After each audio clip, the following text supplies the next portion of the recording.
এখন আমি মাছ ধুতে বসেছি। তোমাদের দাদা ভাই ইলিশ মাছ এনেছে। ইলিশ মাছটা দেখো খুবই বড়। আর আজকের দিনটা আমার কাছে খুব আনন্দের। আমার বাড়িতে একজন আসবে, সেটা তোমাদের সঙ্গে পরে শেয়ার করব। ইলিশ মাছ আর এই যে এখানে পোনা মাছ, এগুলো ধুচ্ছি।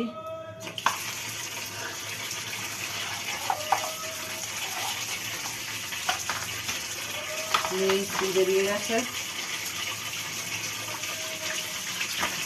মাছগুলো, এই যে সবগুলো ধুয়ে নিই।